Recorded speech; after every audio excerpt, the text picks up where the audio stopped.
25-13 অতীতের উত্তরাধিকার inheritance of the past ধারায় দেশীয় ইতিহাস চর্চা বা কল্পনা শক্তি ইনডাইজেনাস ইমাজিনেশনসের সম্বন্ধে বর্ণনা করো। দেশীয় ইতিহাস চর্চা বা কল্পনা শক্তি উৎস ছিল ঔপনিবেশিক ভারতে ইংরেজদের ইতিহাস চর্চার মধ্যে। ব্রিটিশ ঐতিহাসিক চিন্তার দ্বারা গভীরভাবে প্রভাবিত ভারতীয় ইতিহাস রচনা হাত দেন। প্রথম দিকে ভারতীয় ঐতিহাসিক জাতীয় ইতিহাস রচনার উপর জোর দেন, আর তা করতে গিয়ে অনেকে হিন্দুত্ববাদ বা মুসলিম চেতনাকে অগ্রাধিকার দিয়ে ফেলেন। অবশ্যই পাশাপাশি অনেকে নিরপেক্ষ দৃষ্টিভঙ্গি দিয়ে ভারত ইতিহাস চর্চা বা কল্পনা শক্তি পরিচয় দেন। ইংরেজদের ইতিহাস দর্শন সহ সামগ্রিকভাবে পাশ্চাত্য ইতিহাস ভাবনা ভারতীয় ঐতিহাসিকদের প্রভাবিত করে নয়। নিহার রঞ্জন রায় তার ভারতীয় ইতিহাস রচনা ও মার্ক্সীয় চিন্তা প্রবন্ধে লিখেছেন, একজন আধুনিক ভারতীয় বুদ্ধিজীবীর কাছে ইতিহাস চেতনা নিশ্চিতভাবে পশ্চিম চেতনা, এতে কোনো বিস্ময়ের কারণ নেই। দেশীয় ইতিহাস চর্চা বা কল্পনা শক্তি দেশীয় ইতিহাস চর্চা বা কল্পনা শক্তি হিন্দু চেতনা সম্পন্ন। জেমস মিল সহ বেশ কিছু ঐতিহাসিক তাদের ইতিহাসের চর্চার মধ্য দিয়ে হিন্দু সভ্যতা ও সংস্কৃতিকে আক্রমণ করেছিলেন। মিল উদ্দেশ্যপ্রণোদিতভাবে মুসলিম শাসন হিন্দুত্বের তুলনায় উৎকৃষ্টতর বলে ব্যাখ্যা দেন। তিনি হিন্দুদের মধ্যে সত্যবাদিতার অভাব রয়েছে বলে সমালোচনা করেন। মিল লেখেন, হিন্দুদের সবচেয়ে লক্ষণীয় দোষ এই যে তাদের মধ্যে সত্যবাদিতার অভাব রয়েছে। এমনকি এ বিষয়ে তারা প্রাচ্যের অন্যান্য জাতিগুলোকেও ছাড়িয়ে গেছে। হিন্দুদের উপরে আক্রমণ রোধের লক্ষ্যে বেশ কিছু মনীষী এগিয়ে আসেন। রাজনারায়ণ বসু, বঙ্কিমচন্দ্র চট্টোপাধ্যায় হিন্দু ধর্ম হিন্দু শাস্ত্রের নতুন ব্যাখ্যা দিয়ে হিন্দু ধর্মকে রক্ষা করতে এগিয়ে আসেন। থিওজফিক্যাল সোসাইটি ও আর্য সমাজের প্রচেষ্টায় প্রাচীন হিন্দু ধর্মের ভৃত মর্যাদা ফিরিয়ে আনার উদ্যোগ নেওয়া হয়। স্বামী দয়ানন্দ সরস্বতী, বিনায়ক দামোদর সাভারকর ছাড়া বেশ কিছু ঐতিহাসিক রাজপুত মুসলিম দ্বন্দ্বে উল্লেখ করেন। থিওজফিক্যাল সোসাইটি স্বামী দয়ানন্দ সরস্বতী, বিনায়ক দামোদর সাভারকর ছাড়া বেশ কিছু ঐতিহাসিক রাজপুত মুসলিমদের উল্লেখ করে উগ্র হিন্দুত্ববাদী ইতিহাস লেখেন। মুসলিম চেতনার সম্পন্ন কর্নেল টডে annals and the antiquities of রাজস্থানকে তথ্যের উৎস হিসেবে ব্যবহার করে এক শ্রেণীর ঐতিহাসিক রাজপুত মুসলিম দ্বন্দ্বে মুসলিমদের হেয় প্রতিপন্ন করেন। এই ধরনের লেখায় মুসলিমরা বেদনাহত হন। হিন্দুদের তরফে রাজপুত, মারাঠা ও শিখদের জাতীয় বীর হিসেবে তুলে ধরার প্রচেষ্টায় মুসলিমরা উদ্বিগ্ন হন। তারাও তখন হিন্দু চেতনার প্রতিক্রিয়া হিসেবে ইসলামের গৌরবময় ইতিহাস তুলে ধরার উদ্যোগ নেয়। পাশাপাশি এক শ্রেণীর ঐতিহাসিক এদেশে প্রাচীন হিন্দু শাসনের তুলনায় সুলতানি ও মোগল শাসনের শ্রেষ্ঠত্ব প্রমাণের উদ্যোগ নেন। সৈয়দ আহমদের হাত ধরে যে মুসলিম চেতনার জাগরণ ঘটে তারই বাহক ছিলেন মৌলানা শওকত আলী, মোহাম্মদ আলী জিন্নাহ প্রমুখ। 3. আঞ্চলিক ইতিহাস। ঐতিহাসিক রমিলা থাপা বলেছেন যে ইতিহাস রচনার প্রণালীর মূল্যবান শাখা হল আঞ্চলিক ও স্থানীয় ইতিহাস। ভারতের বিভিন্ন অঞ্চলে নানা ঐতিহাসিক কাহিনী ও ঘটনা উঠে এসেছে আঞ্চলিক ইতিহাসগুলোতে। তারপর বলেছেন যে আঞ্চলিক রচনার প্রণালীর মূল্যবান শাখা হচ্ছে আঞ্চলিক ও স্থানীয় ইতিহাস। ভারতের বিভিন্ন অঞ্চলে নানা ঐতিহাসিক কাহিনী ও ঘটনা উঠে এসেছে আঞ্চলিক ইতিহাসগুলোতে। 1. অন্যান্য আঞ্চলিক ভাষার ইতিহাস। গোবিন্দ শাখারাম সর্দেশাই 3 খণ্ডে new history of the Marathas নামের গ্রন্থটি লেখেন। মোহাম্মদ লতিফ রচনা করেন যে হিস্ট্রি অফ দ্য পাঞ্জাব, যাতে 1880 খ্রিস্টাব্দ পর্যন্ত পাঞ্জাবের ইতিহাসের উল্লেখ মেলে। শ্যামল দাস হিন্দি ভাষায় 5 খণ্ডে লেখেন বীর বিনোদ নামে মেবারের ইতিহাস, যা রাজপুতদের প্রামাণ্য গ্রন্থ হিসেবে স্বীকৃতি পায়। রাজেন্দ্রনাথ মিত্র 2 খণ্ডে রচনা করেন অ্যান্টিকুইটিজ অফ ওড়িশা। রামকৃষ্ণ গোপাল ভান্ডারকর লেখেন আল হিস্ট্রি অফ দ্য ডেকান, যাতে তিনি প্রাচীনকাল থেকে মুসলমান বিজয় পর্যন্ত দাক্ষিণাত্যের ইতিহাস তুলে ধরেন। কে.ভি. কৃষ্ণ আয়ার তার হিস্ট্রি অফ কেরালা গ্রন্থে ঔপনিবেশিক পর্বে কেরালার ইতিহাস তুলে ধরেন। Narendranath Roy the annals of the early Indian settlement in Bihar গ্রন্থে ইস্ট ইন্ডিয়া কোম্পানির জন্মলগ্ন থেকে ওয়ারেন হেস্টিংসের শাসনকালের সূচনা পর্যন্ত বিহারের ইতিহাস তুলে ধরেন। 2. বাংলা ভাষার ইতিহাস। বাংলা ভাষায় শুধুমাত্র বাংলার নয়, ভারতের বিভিন্ন প্রদেশ সহ বিশ্বের বিভিন্ন দেশের উপর ইতিহাস লেখা হয়। পশ্চিমী ভাবধারা উদ্বুদ্ধ হয়ে বাঙালিরা ইতিহাস লেখায় প্রবৃত্ত হন। 1900 থেকে একেবারে গোড়ার দিকে রামরাম বসু লেখেন প্রতাপাদিত্য চরিত্র, রাজীব লোচন মুখোপাধ্যায় লেখেন মহারাজ কৃষ্ণচন্দ্র রায়ের চরিত্র, রামগতি নায়রত্ন লেখেন বাংলার ইতিহাস প্রথম ভাগ, আর ঈশ্বরচন্দ্র বিদ্যাসাগর লেখেন বাংলার ইতিহাস দ্বিতীয় ভাগ। রাখাল দাস বন্দ্যোপাধ্যায় 2 খণ্ডে বাংলার ইতিহাস লেখেন। আঞ্চলিক ইতিহাস হিসেবে রাজনারায়ণ ভট্টাচার্য লেখেন পাঞ্জাবের ইতিহাস, রাজেন্দ্রলাল মিত্র লেখেন মেবারের রাজনীতিবৃত্ত, সতীন্দ্র নারায়ণ রায় ওড়িশার কথা, যোগেন্দ্রনাথ গুপ্ত আসামের ইতিহাস রচনা করেন। এছাড়াও সোমেন্দ্রনাথ ঠাকুর বিপ্লবী রাজশাহ বা বিনয় কুমার সরকার বর্তমান যুগে চীন সাম্রাজ্য নামে গ্রন্থ লেখেন। প্রবোধচন্দ্র বাগচি 3 খানি গ্রন্থ লেখেন, যথা ভারত ও মধ্য এশিয়া, ভারত ও ইন্দোচীন, ভারত ও চীন, পৃষ্ঠ সংখ্যা 26। 4 অর্থনৈতিক ইতিহাস।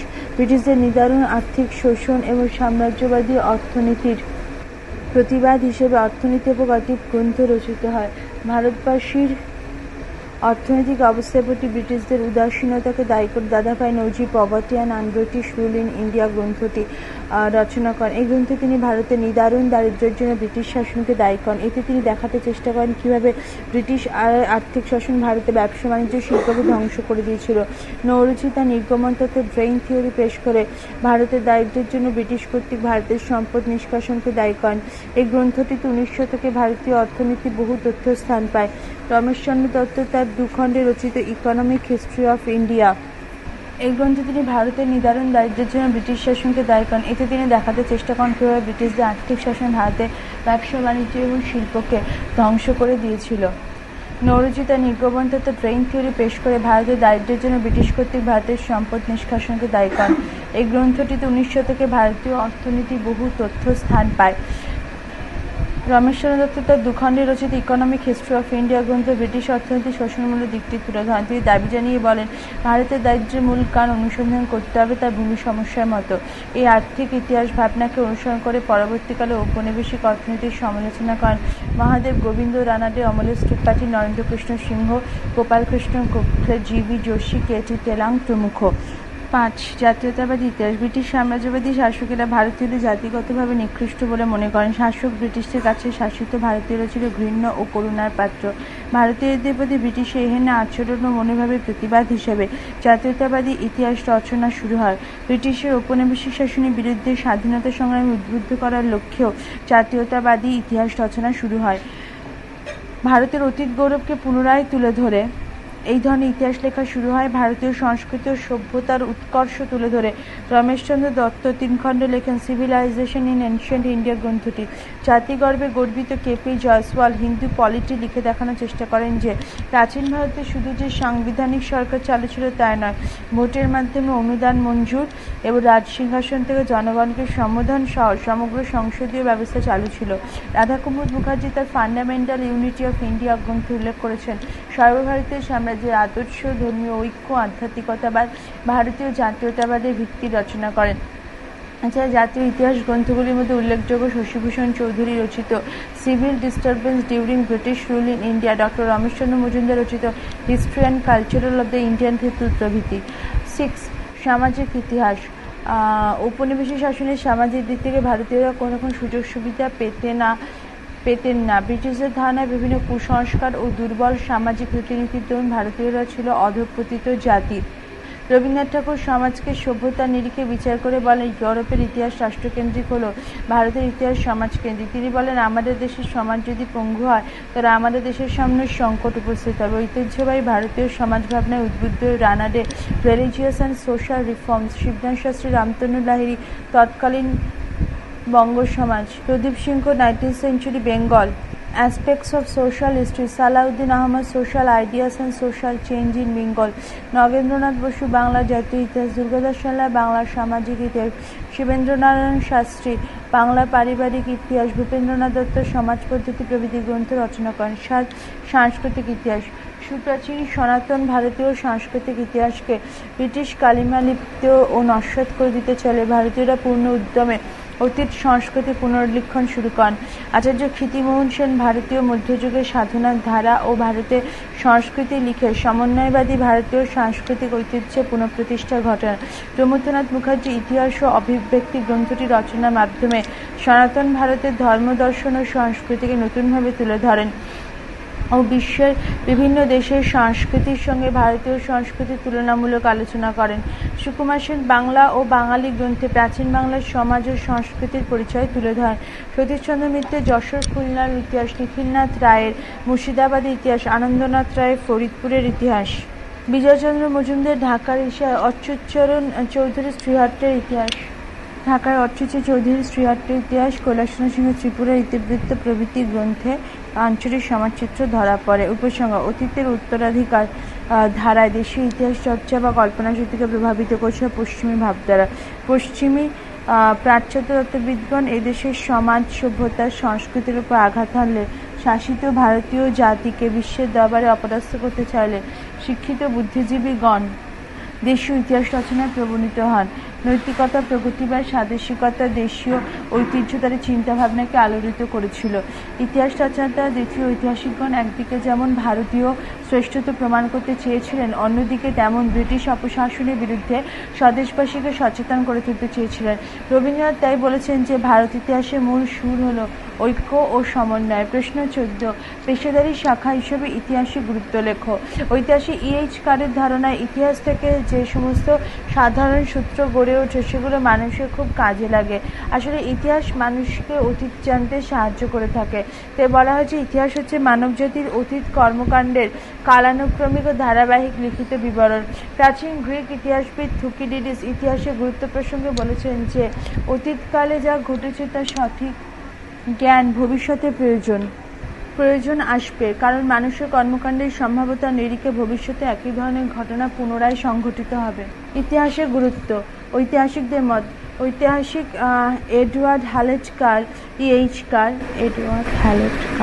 মনে করেন ইতিহাস পরবর্তী প্রজন্মের ওপর গভীর প্রভাব ফেলে। R.G. কলিংউডের ধারণায় ইতিহাসের সর্বপ্রধান গুরুত্ব হল যে তা আমাদের জ্ঞানের ভাণ্ডারকে সমৃদ্ধ করে।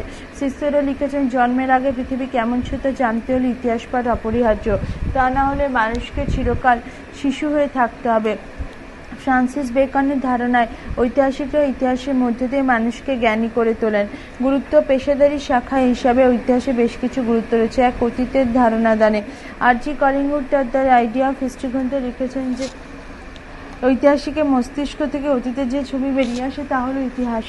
ঐতিহাসিক তার মনের আয়নায় অতীতকে দেখেন এবং তা প্রকাশ করেন। পৃথিবীতে মানুষের আবির্ভাব, মানুষের সভ্য দশা, বন্য দশার সভ্যতার উদয়, অগ্রগতি, সংস্কৃতি, অর্থনীতি, ধর্মনীতি সমস্ত কিছুরই ধারণা দেয় ইতিহাস। আসলে বিভিন্ন সভ্যতার ক্রমবিকাশ, বিশ্বের বিভিন্ন জাতির উত্থান পতন, বিভিন্ন রাষ্ট্র ও রাষ্ট্রনায়কদের কর্মকাণ্ড ও সংস্কৃতির বিবর্তন, রাজনৈতিক বৈচিত্র্য, অর্থনৈতিক কর্মকাণ্ড, ধর্মীয় রূপরেখা, এই সমস্ত কিছুর বিবরণ আমরা ইতিহাসে খুঁজে পাই। তাই ওরি পেরেনে বলেছেন, ইতিহাস মানুষের অতীত জীবনের গবেষণা ও অনুসন্ধান বিষয়ক একটি অনুষঙ্গ। জে.বি. বিউরি এবং লিওপোল্ড ভন র্যাঙ্কের মতো ঐতিহাসিকগণ তাই বলেছেন, ঐতিহাসিকের কাজ হচ্ছে শুধুমাত্র অতীত পুনর্গঠন করা এবং অতীত ঘটনাগুলোকে পরিবর্তিত বা বিকৃত না করে উপস্থাপিত করা। 2, জ্ঞানের সুষম বিকাশে। ইতিহাসের সঙ্গে অনেকগুলো বিষয় সংশ্লিষ্ট থাকায় তা হয়ে উঠেছে এক বিশাল জ্ঞান ভাণ্ডার। ইতিহাসের সঙ্গে পুরাতত্ত্ব, নৃতত্ত্ব, দর্শন, ভূগোল, বিজ্ঞান, সাহিত্য, ভাষাবিজ্ঞান, রাষ্ট্রবিজ্ঞান, মনোবিজ্ঞান, সমাজবিজ্ঞান, অর্থনীতি প্রভৃতির সম্পর্ক খুঁজে পাওয়া যায়। ইতিহাস পাঠের দ্বারা সমস্ত বিষয়গুলো বিভিন্ন দিক সম্পর্কে সাধারণ ধারণা লাভ করা যায়।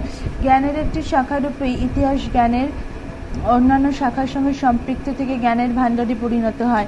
ইতিহাসে আমরা খুঁজে পাই পুরাতাত্ত্বিক ও নৃতাত্ত্বিক নিদর্শন সমূহ, দার্শনিক ও বৈজ্ঞানিক দৃষ্টিভঙ্গি, ভৌগোলিক অবস্থান, সাহিত্যিক বিবর্তন, ভাষার বৈচিত্র্য, রাষ্ট্রবিজ্ঞান ও মনোবিজ্ঞানের তত্ত্ব, সমাজবিজ্ঞানের মানবক্রিয়া এবং অর্থনীতির নানা রূপ। এছাড়া মানব বিবর্তন, সভ্যতার উত্থান পতন, সাম্রাজ্যের উত্থান পতন, সমকালীন সমাজ ব্যবস্থা, অর্থনীতি, রাজনীতি, ধর্মনীতি, সংস্কারকাল, মহাপুরুষদের উদ্যোগ, বিদ্রোহ, বিপ্লব, আন্দোলন প্রভৃতি সম্পর্কেও জ্ঞান লাভ করা যায় ইতিহাস থেকে। R.G. কলিংউড তার দ্য আইডিয়া অফ হিস্ট্রি গ্রন্থে লিখেছেন, ইতিহাসের সর্বপ্রধান গুরুত্ব হল তা আমাদের জ্ঞানের ভাণ্ডারকে সমৃদ্ধ করে তোলে। 3, ঘটনার ধারাবাহিকতা অনুধাবনে। সুপ্রাচীন অতীত থেকে আজ পর্যন্ত ঘটে যাওয়া যাবতীয় ঘটনা বা কাহিনীকে ধারাবাহিকভাবে তুলে ধরে ইতিহাস। আধুনিক ইতিহাস চর্চায় ইতিহাসের এই ধারাবাহিকতা ও প্রকৃতির ধারণার উপর অধিক জোর দেওয়া হয়। ইতিহাসের নতুন ধারণায় বলা হয় মানুষ পূর্ণতার দিকে এগিয়ে চলেছে। তুর্গ, কন্ডরসেট প্রমুখের রচনায় ইতিহাস অনুন্নত থেকে ধীরে ধীরে উন্নত সভ্যতায় গিয়ে পৌঁছেছে। ঐতিহাসিক গিবন বলেন, প্রত্যেক যুগেই মানুষের সম্পদ, শক্তি, জ্ঞান বাড়ছে। ইতিহাস এই সমস্ত কিছুকেই ধারাবাহিকভাবে বর্ণনা করে থাকে। প্রাগৈতিহাসিক পর্ব থেকে শুরু করে প্রায় ঐতিহাসিক ও ঐতিহাসিক পর্বে উল্লেখযোগ্য বিষয়গুলি ইতিহাসে ধারাবাহিকভাবে উঠে আসে। ইতিহাস প্রাচীন যুগের নিদর্শনগুলি মধ্যযুগের নিদর্শনগুলি আধুনিক যুগে মানুষের কাছে উপস্থাপন করেন। ইতিহাস পাঠের দ্বারা বর্তমান প্রজন্ম অতীত থেকে বর্তমান প্রজন্ম পর্যন্ত নানা যুগে উল্লেখযোগ্য বিভিন্ন ঘটনাগুলির সম্যক ধারণা লাভ করে। তাই এডমন্ড বার্গ বলেছেন, ইতিহাস সদা প্রবাহমান, বহমান নদীর মতো থেমে থাকে না। 4, অতীত ও বর্তমানের মধ্যে সম্পর্ক স্থাপনে ইতিহাস অতীত ও বর্তমানের মধ্যে যোগসূত্র নির্মাণ করে। তাই ঐতিহাসিক এডওয়ার্ড হ্যালেট কার বলেছেন, ইতিহাস হলো বর্তমান ও অতীতের মধ্যে অন্তহীন সংলাপ। ঐতিহাসিক কার আরও বলেছেন, বর্তমান যেমন অতীত থেকে শিক্ষা নেয়, তেমন অতীতকেও দেখা হয় বর্তমানের আলোকে। এই প্রেক্ষিতে বলা যায় যে ইতিহাসে অতীত ও বর্তমানের মধ্যে দেওয়ানিময় চলতে থাকে। অর্থাৎ ইতিহাস শুধু অতীতকে নয়, অতীতের সঙ্গে বর্তমানকে সম্পর্কযুক্ত করে ইতিহাসের মূল সত্যকে বুঝতে সাহায্য করে থাকে। পৃষ্ঠা সংখ্যা 28। অতীতে বহু জিনিস আজ নতুন রূপে নতুন আঙ্গিকে পরিবেশিত হতে চলেছে। এই সত্য আমরা ইতিহাস পাঠের দ্বারা জানতে পারি। বলা যায় ইতিহাস অতীতের কঙ্কাল নয়, সবাধারে 5000 বছর ধরে বন্ধ করে মমির মতো রেখে দেওয়া বিষয়ও নয়, তা হলো অতীত থেকে বর্তমান দিকে এগিয়ে চলা বিষয়। ঐতিহাসিক বর্তমানের এবং তথ্য অতীতের অংশ দেয়। ব্যাখ্যা, বিশ্লেষণ ও তথ্যের পারস্পরিক ক্রিয়া প্রতিক্রিয়া অতীত ও বর্তমানের পারস্পরিক সম্পর্ককে নিবিড় করে। 5. বর্তমানের ভিত্তি নির্মাণে অতীতের ভিতের ওপর বর্তমান দায়ী থাকে। এই বর্তমানকে জানা ও বোঝার জন্য অতীত ইতিহাসে অনেক ক্ষেত্রে সাহায্য করে থাকে। আসলে ঐতিহাসিক বর্তমানের চোখে অতীতকে দেখে থাকেন। তিনি বর্তমানে চিন্তাভাবনা ও পরিকল্পনা অতীতের ওপর প্রয়োগ করে থাকেন। ফলশ্রুতি হিসেবে অতীত বর্তমান রূপে উদ্ভাসিত হয়ে ওঠে। পাশাপাশি ঐতিহাসিকরা প্রয়োজনীয় তথ্যের দ্বারা ঐতিহাসিক অনুসন্ধানকালে বর্তমানের প্রভাবে প্রভাবিত হন। ফলে ঐতিহাসিকের সত্য বর্তমানের সত্য হয়ে দাঁড়ায়। ইতিহাসে অতীতের বিবরণ দেওয়ার পাশাপাশি বর্তমানকে জানার সুযোগও করে দেয়। বর্তমানে দেশ ও জাতিকে এবং তার ঐতিহ্যকে সঠিকভাবে অনুধাবনের জন্য ইতিহাসের গুরুত্ব অপরিসীম। 6. আর্থ সাংস্কৃতিক উন্নতির ধারণা ইতিহাসের পাতায় চোখ বোলালে বিগত বিভিন্ন যুগের ও সময়কালের অর্থনৈতিক ও সাংস্কৃতিক অবস্থার ধারণা পাওয়া যায়। প্রাচীনকালে বিশ্বের বিভিন্ন দেশে কৃষি ও পশুপালন ভিত্তিক অর্থনীতি কিভাবে শিল্প ও বাণিজ্য ভিত্তিক অর্থনীতিতে রূপান্তরিত হলো তা জানা যায় ইতিহাস থেকে। এছাড়াও কোন ধরনের অর্থনীতি মানুষ ও রাষ্ট্রের পক্ষে কল্যাণকর বা কোন ধরনের অর্থনীতি দ্বারা একটি দেশকে এগিয়ে নিয়ে যাওয়া সম্ভব সেই সম্পর্কে ধারণা দেয় ইতিহাস। এছাড়াও সাংস্কৃতিক অগ্রগতি বা বিবর্তনের ধারা বোঝা যায় ইতিহাস থেকে।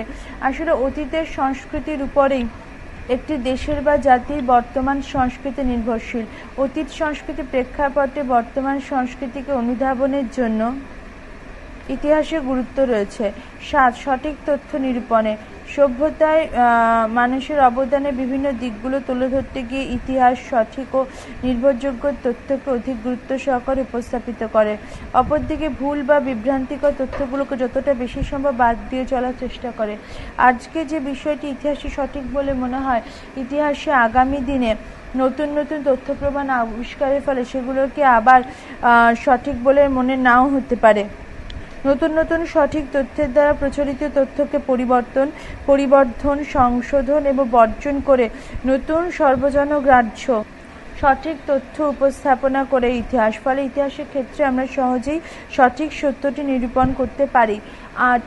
জাতীয়তাবাদের দেশপ্রেমের বিকাশে ইতিহাসে নিজ নিজ জাতির অতীত গৌরবগাথা উল্লেখিত ও লিপিবদ্ধ থাকে বলে এর মাধ্যমে জাতীয়তাবাদ ও দেশপ্রেমের বিকাশ ঘটে। নিজ নিজ দেশের নাগরিকরা তাদের নিজেদের সমাজ, সভ্যতা, সংস্কৃতি, রাষ্ট্রদর্শন প্রভৃতি জানার ফলে নিজের দেশ ও জাতির প্রতি গরিমা অনুভব করে।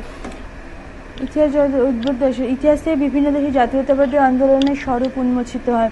গ্রিক ঐতিহাসিক হেরোডোটাস তার ইতিহাস গ্রন্থে ইতিবৃত্ত হিস্টোরিজ মূল উদ্দেশ্য বর্ণনা করতে গিয়ে লেখেন, গ্রিকদের দেশপ্রেম, জাতীয় দৃঢ়তা এবং জাতীয় ঐক্যের কাছে পরাশক্তি পারস্য সম্রাটের পরাজয়ের ইতিহাস পরবর্তী প্রজন্মকে জাতীয়তাবোধ ও দেশপ্রেমে উদ্বুদ্ধ করবে। রোমে জাতীয় ইতিহাসে লিভিউ লিখেছিলেন, ইতিহাস পাঠে তুমি নিজের ও নিজ দেশে আদর্শ বা অমঙ্গলের পূর্বাভাস উভয়ই পেতে পারো।